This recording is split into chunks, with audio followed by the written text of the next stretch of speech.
we are for the second race of the Formula 2 weekend. Of course, the feature race on a weekend that has been memorable for so many reasons. We've witnessed the return of Mika Häkkinen to a race car in Formula 2. Today, we got the prospect of an enthralling race because we had the two main championship contenders, Kalle Meyer and Liam Lawson, on the front row, with Lawson going from pole position and first getting the 4 points that go for it.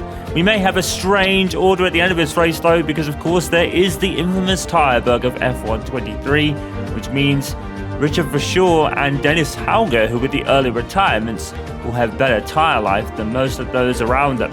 We're expecting the pit stops to be on lap 1 for the soft tyres, and of course they won't go to the end of the race because there'll be another 15 or 14 or so laps into it before they have to pit again. So we could get a strange top 3 at the end of this race. It could really shake things up. For Dennis Hauger, that would actually be best case scenario. He's fallen behind Lawson and Meyer in recent races, mainly because the two of them have been stunning in the last couple. Let's start from the back of the grid then. Ralph Boschung and Richard Verschoor are actually going to be starting from the back today, as Boschung and Verschoor will be hoping that the tyre bug aids him out. Petr Vesti from a very below par 20th place, and Iwasa's down there as well. Calderon with a season best 16th, I think. Baldwin and Fittipaldi follow on. Teo Pourchaire and Logan Sargent has the chance for more points today, starting from 11th. Renato Sato is alongside Jake Hughes to be going to the top 10. It's Armstrong Cordio followed by Felipe Dragovic and Yuri Vips. Jack Doohan with his season best of 4th, followed by Deruvala, season best of 3rd, although I think he got pole at the beginning of the season. Kalle Meyer and Liam Lawson, of course, at the front. And with Kalle, it's all about news for her as well, with the impending announcement of a F1 Academy Racing series that could be announced in the winter break. And rumours are that Kalle Meyer will be one of the drivers to spearhead. And what we mean is, she won't be one of the founders, but she'll be probably coming in as the F2 champion. Her performances have caught so much notice, and women in motorsport has become so much more noticeable because of her in the last 2 seasons, that F1 is really starting to push away, maybe, to get females into Formula 1. And F1 Academy could be part of the ladder come next season. Now, guess is that if Kalle Meyer does win the championship, of course she can't compete for the F2 championship again. You are ineligible if you win the championship. So what F1 Academy is aspiring to do is bring Kalle Meyer in as the F2 champion, count that as an official result for it, and she'll be taking part in the debut season of it, which is supposed to be next year, we're hearing. So that puts it doesn't put a blow into her Formula 1 hopes, but she is probably going to be the leading driver for F1 Academy next season. She's kind of going to be the spearhead of it. She's going to be like the headline driver, as it were. The Formula 1 group is planning to do it. I think Susie Wolff is pretty much going to be the maker here. And we all know Susie Wolff was probably the closest we came to a Formula 1 driver in Formula 1, aside from Maria De Villota, who drove for the Marussia team before she sadly passed away due to an accident many years ago. But Susie Wolff has been the closest since, and she's been aspiring for this female F1 Academy for some time, and it finally could come to fruition next season, spearheaded by Kalle Meyer. So winning the championship won't get her into F1, so to speak, and sometimes that can happen. But it could run similar to, say, Formula 4, but it also will be on a stepping stone to the Formula 1 ladder. And this could actually impose some of the main teams to feature more of female drivers as affiliates to these teams, so they could look at competing next season. So Formula Academy is going to be very interesting, and Kalle Meyer is probably going to be the main attraction for it. And given her performances this season, I see that as no surprise. She's already affiliated with Audi, of course, and with konnersport coming in as a technical partner to Audi in the 2023 season, that could certainly aid her as well. So that is all stories for another day. We'll have more news for it after the summer break. But the feature race at France is 5 red lights away. And it's lights out, and away we go, go, go. It looks like Liam Lawson and Callie may have had a pretty standard start, but it looks like Lawson got slightly ahead. Callie looks to left and right, and it looks like there's jostling for position. I did actually Jack doing back there. Probably going round the outside. We've cut to the back. Looks like Calderon has moved up a place. Cordial has moved up a place, and Dennis Hauger has actually moved up a place already to 4th. Richard for sure is currently in 21st. He had a below par qualifying session in the Trident cars. The Trident cars have been like the dark horses this season. And most of these F1 Academy cars could be these teams. We believe ART and Prema could be coming in. Prema makes sense with their high kind of affiliation with the Ferrari team. And some say the Konnersport Technical Partnership could be kind of a branding deal as well. So watch this space. Callie Mayer has certainly initiated her own launch pad, not just for her, but for other aspiring female motorsport racers too. Here's Dennis Hauger going around the outside of Yuri Vips. He's had a great start to this race. And Dennis Hauger's fallen away from the championship battle a little bit in recent races, but finally he's right up there with the 2 in front of him. And Liam Lawson and Callie Mayer already racing to over a second lead. But of course, we're expecting pit stops on this lap because of the infamous tyre bug in F1 23 that was never addressed throughout the game's development. And Callie Mayer going down the inside for the lead on Liam Lawson on the first lap. Now, she may have to, actually, that might help her later on if for sure and Dennis Hauger do have advantages because of being early retirements in the sprint race. I believe they were early retirements in the sprint race. It's been a bit of a while since we had that, of course. I can barely remember what I did 5 minutes ago sometimes. So Callie Mayer's in the pits, and a whole host of other drivers will be pitting too. Of course, it's only going to be half the field because there is only one race car permitted in the pit lane. Usually, you can double stack, but in Formula 2, it's widely ill-advised because of the fewer pit crew members in Formula 2 pit lanes. So it's best to stop when your pit box is open rather than stack up, unless it is an absolute must. Say if the rain was to lash down right now and everyone go in for the wet tyres, but looking out of the window, that doesn't look like happening. There is rain supposedly coming this way, which could be right in time for the Grand Prix later on, so that'll be very interesting with the return of Mika Hakkinen pending for this French Grand Prix. He actually qualified a stunning 7th place. We're going to have a look at the replay at the start. Liam Lawson probably getting away the best of the front row, just slightly ahead. I think Callie had a decent start too, but Liam just had a slightly better one, slowly kind of drifting to the right. He did take turn 1 all that convincingly though. He looked a bit out of shape.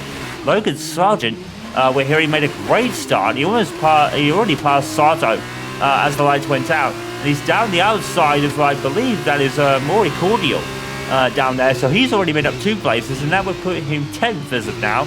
But of course, we've got to wait till the pit stops filter out. I think Bashir and Hauger have gone on to complete lap 1, as have many others. So here's how Callie Mayer passed Liam Lawson. Well, Lawson was just pretty slow in that corner. And you can't give Callie that opening because she'll take it all day. So Liam Lawson a bit slow through that corner. Has been able TRS, of course, at the end of the second racing lap. I think all the pit stops have been completed. And as expected, Dennis Hauger and Richard Bashir have gone on. So that means they will have better tyre life for the rest of this race. And pretty much provided they stay there, they'll finish there. So it's a bit of a shame that, but I think this part of the game wasn't really focused on as much as you'd think, given the kind of asking, kind of one of the big FAQs of earlier Formula 1 games was to have Formula 2 involved, and yet it's been so ill-involved over the course of F1 23 that there was no patch to fix this tyre bug, so we are left when it is what it is. But it is still going to provide us with a great race, because Callie Mayer and Liam Lawson are going to be scrapping all afternoon long as Callie moves into 3rd place. I think she was actually defending for Liam Lawson on that occasion. So Jack Doohan is one of the other big winners, right in the middle of this. Marcus Armstrong's actually a big winner too, but look at this. We've actually got a very close proximity of most of these cars. We haven't seen this season. It's been all kind of status quo with not really much overtaking. But we've got a real prospect of overtaking this one. we've all got very close together, and France has infamously long straights to aid with that, along with the DRS zones, and the DRS activation is open now, so you are allowed to use it down this straight here, and Liam Lawson will be hoping to get some benefit from opening his rear wing. But Callie's car has been very good in a straight line this season, as Azerbaijan improved, and she holds the position on that occasion. So, let us have a look at the board and see who the big winners and losers were. Well, Logan Sargent, we said, had a great start, but now he's showing up down in 15th place. Teo Porcher has really lost out in P17. Boschong is at the back. Novalak has lost out. Iwasa is a big loser at the start as well, down in 17th. So the real winners, of course, Des Hauger and Richard Verschoor, which were two earlier timers in the sprint race. So they have, like we said, much better tyre life than most of the other drivers around them. We're expecting Hauger and Verschoor maybe to stop just once, because of course in the feature race you must stop once and fit the other type of drive compound tyre. Callie Mayer makes a mistake, and Liam Lawson takes the position. He says, thank you very much for that. So Callie making a rare mistake. And look at all these cars. They're all gathering on each other here. There's Felipe Dragovic in there. He's rarely had a season where he's been towards the front. But right today, he's right in the middle of it. Richard Verschoor is 7 seconds behind Dennis Hauger. But that's because they were opposite ends of the grid starting this race. So Dennis Hauger, his last win, I believe, was towards the beginning of the season. He may have won it in Emilia-Romagna too, actually. I think he won the sprint race that day. But like we said, he's fallen behind Lawson and Mayer in the championship a little bit, so this is really going to help them out, because as of now, Liam Lawson would be scoring 15 points, and Callie would be scoring 12. We don't know what the fastest lap is yet. I'm assuming Callie Mayer probably has it already set, because we know how fast Callie Mayer is in this series. She's held the majority of fastest laps over the course of the season. Of course, being behind Liam Lawson is probably going to really hurt her tyres a bit. So whoever has the fastest lap now might keep it by the end of this race. The one advantage Callie does have, if she does stay behind Liam Lawson, she will have DRS. That may give her a 5 kilometers an hour extra speed down straights, 5:10, something like that. It's not really, he's fallen a little bit behind. Dennis Hauger now, Liam Lawson, for comparison, is 11 seconds behind the two leaders in front of him. Now, that would be enough for him to assume the lead. But of course, these soft tyre runners are going to have to pit again right towards the end of this race, because the soft tyres will not make it to the end. They've had to run 14 laps on those tyres. I don't think it's to say that Verschoor and Lawson's tyres are fresh. They are fresher by about, I think right now it's like 4 laps they've gone further. So it might depend on what that they're retired as to how much more kind of coverage these two can do on their tyres. Cordial down in 10th place. Jack Dewar has lost out in 7th now. Dragovic has passed him. Dragovic is actually making moves through the field today. I haven't seen a really lot of him. Everyone had him penciled down as the championship winner. But right now, Callie Mayer is furiously heading in that direction with her performances this season. But Liam Lawson is giving her a fight over the course of the year. And we know the Jackson family tree relishes fights in motorsport cars. And here's Callie Mayer down the outside. He's going into turn 1. It's going to turn to the inside for turn 2. Callie does stay there and will keep the position. And that's a great move by Callie Mayer. Once again, going around the outside, turning to the inside for turn 2. And she takes 3rd place. And that could be crucial come the end of the year. Sadly, it looks like this will be the last weekend we feature in Formula 2. As it has, I think, been confirmed for 2023. We will not see the French Grand Prix, which is rather unfortunate. French Grand Prix is certainly a race I'm very familiar with in my lifetime. More Maggie Core than anything else. A couple of really good races there. I remember the one in 1997 when Roush... Oh, and Liam Lawson and Callie May are both making mistakes in that chicane. Is Marcus Armstrong going to take both of them? Well, he's already passed Mayer. She was off the track in that instance. Is Marcus Armstrong going to hold it in around the inside of, I believe it's Labose, this corner? And he is. And he's going to take third place. But no, Liam Lawson's still there. Side by side. Right around Labose and then right around the next corner. And these two are sticking side by side. And even Callie May's having a look there. Look. And, well, we've cut to a replay. That's unfortunate. But, yeah, one race I remember is 1997. In which Michael Schumacher comfortably led the race the whole time through. And then came up to Ralf Schumacher, lapped him, and then on the final lap, Michael Schumacher lets Ralf back past, and the last lap is absolutely crazy. David Coulthard drops out of the race on tyres, and speaking of dropping out of the race, Jack Doohan is pulling off. He's had a good start, but it's going to be the end of his race for today. But there was a tyre dilemma going into that race. I think some of the drivers are trying to make it on very worn tyres because of a rain that was affecting the race. David Coulthard goes off, and because Ralf Schumacher had been unlapped, he was able to pass Coulthard on the final lap for the final point. And we also, in the final chicane, had Jacques Villeneuve spinning off, I believe. And then he regained on the track just before Eddie Irvine had come up and passed him. That was very lucky for Jacques that day. But Michael Schumacher won all convincing. I think that was where Heinz-Harald Frentzen took his first ever pole position in Formula 1 for Williams that day, as Callie Mayer passes Liam Lawson, and that is crucial for championship position. I want to say for the championship, like I've done a couple of times this year.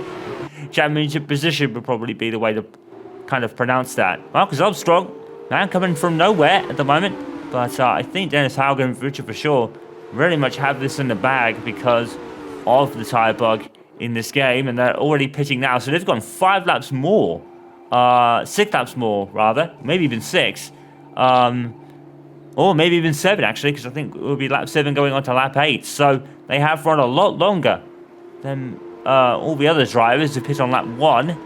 They're going to lose positions, obviously, as the pit stops are much slower. So Marcus Armstrong now leads this race, but if Callie Mayer has any say in the matter, not for too much longer. Again, round the outside and turns to the inside, and she takes the lead. Will she keep it? Yes. She's kind of drifting all over the road. She's not really allowed to do that and swerve and keep position. You're allowed to move once. I think Callie was moving more than once there, but I don't think it was an intentional swipe across, so I don't think it'll be looked at too harshly. But look at this.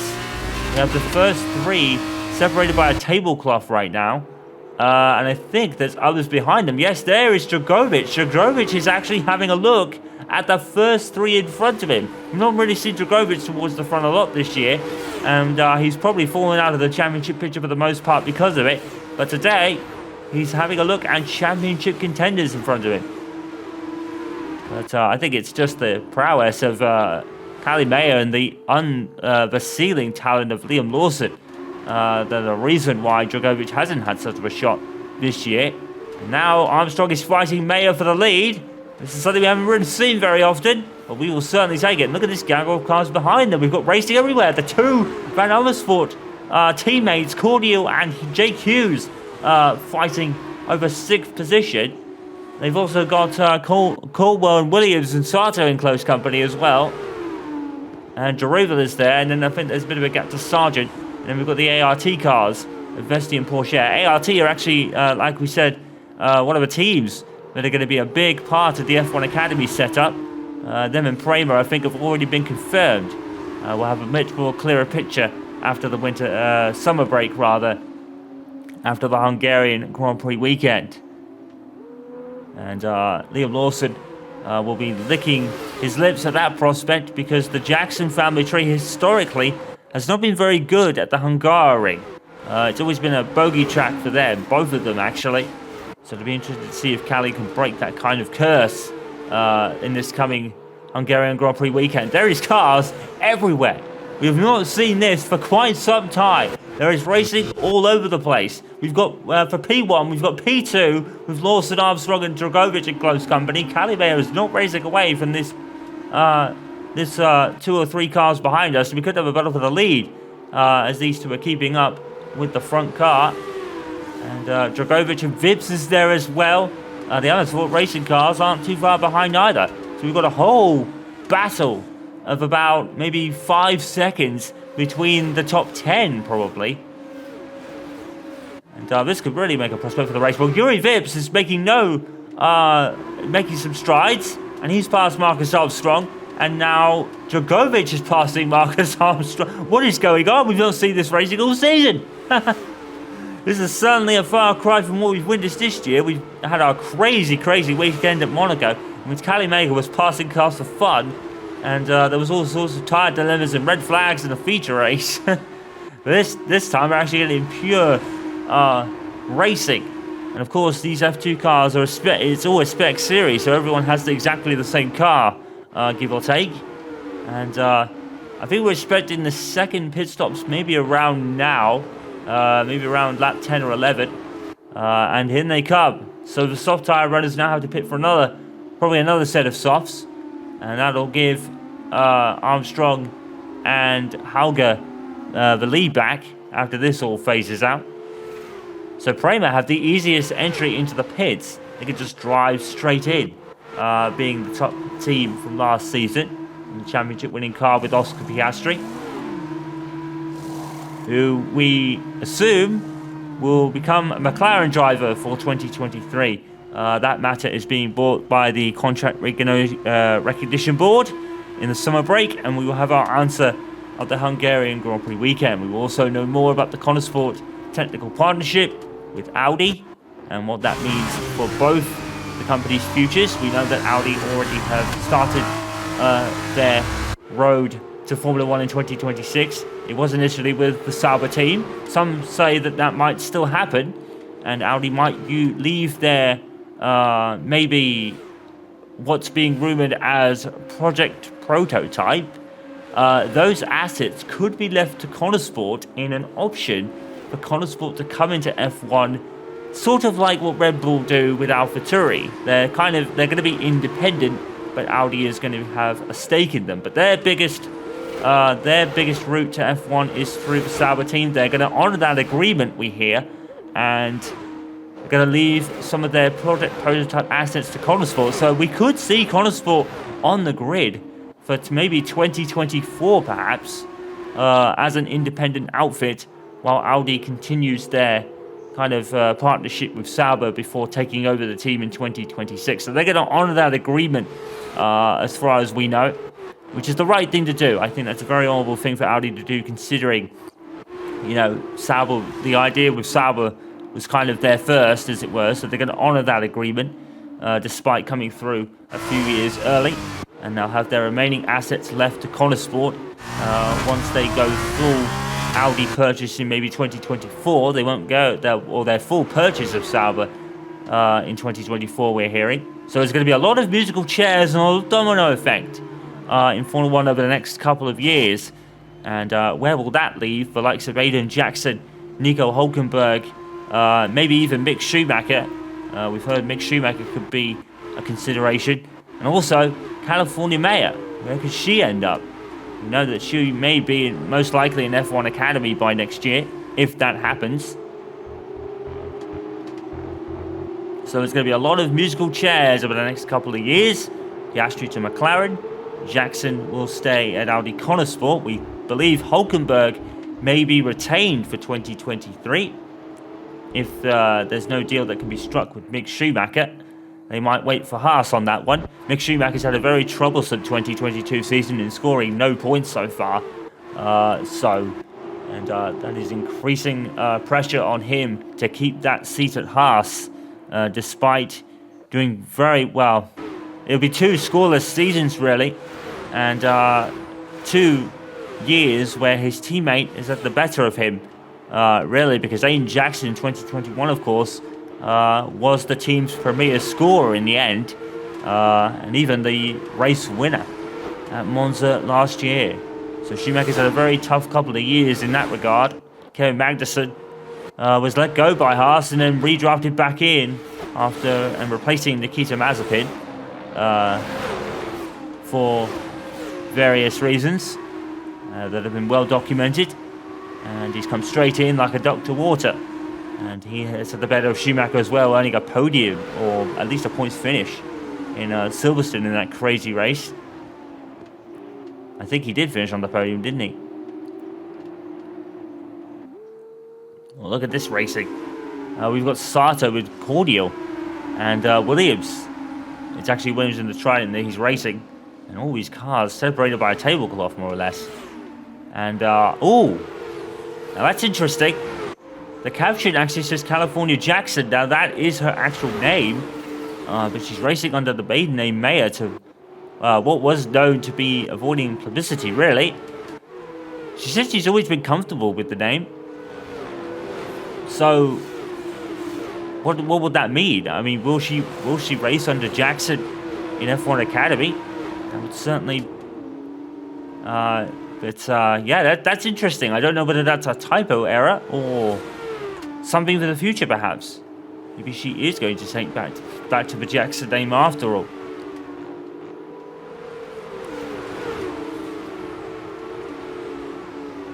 Well, there's no escaping the Jackson family tree. If you're in there, you're known about it. Well, you become known because of it. Because of Aiden's meteoric rise through the ranks. And Callie herself rising through the ranks pretty quickly as well.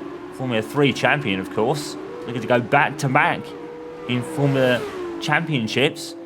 And she could even three-peat next season if she becomes the first F1 Academy champion. There's some talk of, if that does happen, with the konnersport Audi technical partnership happening, there's a concept livery that has been given to Audi for run for next year, and the car will actually be unveiled during the winter break. But there's some talk that Audi will run their current livery they're running now at races where F1 Academy isn't featured. I think it's going to be an 8-race venue series, we're hearing. Possibly. This is only a possible. It's going to be an 8-venue series, and at the venues where they are there, Audi will run the konnersport livery for those races in kind of Callie Mayer's support, as it were. So that'll be the car that Callie Mayer drives with Audi's entrance in themselves. Like F2, you're allowed to run liveries of the academy you're driving for, and Callie Mayer is with the Audi Academy and affiliated with konnersport, so she will run a konnersport liveried Formula Academy car. Does that make sense? It's a lot to take in. We'll have a lot more news after the summer break, after the Hungarian Grand Prix weekend. Hauger and Verschoor, predictably, have raced away in the end. They have fresher tyres and a tyre advantage as such, but there's still a fight for third going on. Lawson and Mayer have driven away from Yuri Vips now, and it's down to these two of who's going to finish third. Lawson almost losing it, the back end there, around that corner. He's obviously running in the dirty air of the Dams car ahead. And that'll be affecting the handling of his car. Callie Mayer has no such issues at the moment. There's some talk that Callie could go back to the Jackson name maybe as soon as the Belgian Grand Prix. So maybe that has been that pop-up for the fastest lap has maybe given us a glimpse into the very near future. As I believe Amuyu Cordial has dropped out of the race. We're not seeing it because we're so focused on the battle for third between Lawson and Mayer, but Amuyu Cordial has dropped out of the race. Hauger leads from for sure. Mayer, Lawson, Vips, Dragovic, Armstrong, Hughes, Cordial, Sato, and poor Logan Sargent. He had a chance for some points, but he's going to be down in P12 now. Derulo 13th, Vesti, Porsche, Calderon, Fittipaldi, Novaluk, Iwasa. Iwasa really below par today in 19th, and Boschong in last. And Callie Mayer is about to lose third because she's gone wide again. Another mistake by Callie Mayer. She's not really made a lot of them, but today she's just not feeling it with the car, and that doesn't happen very often at all. Well, I'd like to get a replay of that. It's not really going to affect her too much. She's only going to lose, say, if She has the fastest lap right now. She's on for, I think it's 12 points. So she'll get 13. So she'll lose only 2 points to Lawson in the championship battle because he'll be on for 50 in third place. In the feature race, it runs the Formula 1 traditional points system. As we watch Dennis Hauger as we enter the final lap. And they've had the race in their pocket from the start because of Formula 23 and a bit of a broken feature in the game, unfortunately. It is very unfortunate to know, but that is what you get when you get a low player count in these modes. It has thrown up some really interesting orders, though, and it's going to throw Dennis Hauger right back into the championship picture with this result. Callie Mayer going down the outside of turn 1. It's been her favourite overtaking spot in this race. Has she got the inside line? No. And, whoa! That looked like a slide from Callie Mayer. I don't know if that was just a camera angle or not, but that looked like a slide. She looked like she was going to be veering off the road, but thankfully she's not. But for a moment there, I thought we were going to see Callie Mayer really kind of veering into the wall. And as Michael Schumacher once said, thinking, that's my partner. That's the Malaysia Grand Prix for 2001 in that crazy race where both Ferraris went off the track at the same corner at the same time. That was a really crazy race. Murray Walker was very much on fire that day. The late great Murray Walker. One of my favourite commentaries of his as a fan of the sport. Well, Dennis Hauger has had the race in his pocket. Richard Bashaw will probably get driver of the day for the most overtakes, but he made 0. They just had better tyre life due to their early retirements in the sprint race. I think there's probably a couple races maybe that won't happen. Maybe Monza maybe will be less effective. That's not really hard on tyres. So maybe that would be a race that remains unaffected. But for Dennis Hauger, it's joy and another win for Prema. They've not been at the top of the game like they were with Oscar Piastri. But it's certainly a win for Dennis Hauger today. And Richard for sure. Both championship contenders outside of Callie Mayer and Liam Lawson today. So, for all intents and purposes, excuse me, for all intents and purposes, that puts them both kind of back into the championship fight. It'll be interesting to see what the picture looks like in a moment. Now that we've crossed the line to finish this race. It's rather hectic, to be fair, racing everywhere. It's been spaced out a little bit now though, but certainly one of the more interesting races this season. Unfortunately, we've not really had a lot of them because of the equal spec nature of these cars. But 2 Red Bull Juniors on the podium, split by Richard Bashaw, who I think is part of Max Verstappen's group somehow, I think. I'm not really sure, but in any case, that's 25 points then for Dennis Hauger, and actually Callie Mayer only gets, I think that's 11 points actually. Is it? No, it is 13 points, I was right the first time. So the ending of the point score is actually Ollie Colborne and Marino Sato. Jake Hughes getting 4 points for Van Amersfoort Racing. Where was his teammate, Accordio? He dropped out of the race, didn't he? We didn't really see it earlier, but he did drop out of the race. The ART pair really below par this weekend. It's not been a good weekend for HRT at all.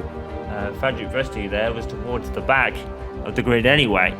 So 14th is actually a decent effort from there. Unfortunately for Jack Dewey, in a decent start to the race, but he was the first of the retirees. Callie Mayer then, 24 points ahead of Liam Lawson. So that's still a race where Dennis Hauger, 37, Richard Bashaw, I think that's 48, I think. And then we've got Dragovic, Armstrong, Teo Pourchaire stays in 6th. Followed by Yuri Vips, Marino Sato, Jayan Daruvula completed in the top 10. Obviously, Jayan Daruvula won the first race of the year, or at least on the first weekend anyway. I think everyone has scored, haven't they? I think we had that crazy weekend in Monaco and we had all sorts of strange finishes. So I think because of that, everyone has scored. Ralph Boschung only has a point to his name. He scored that at Baku, I believe. Dams now have their lead cut to 36 points, but only one Dams car and one Prema car actually scored today. So Carlin are probably the big winners. Actually, oh yeah, they probably are, because Nenetaga was third. So with that, there's one more weekend to go before the summer break. The Hungary will be interesting, given the Jacksons' very low morale kind of history there. Can Callie break the curse to keep her championship lead? We'll find out then, when Formula 2 returns.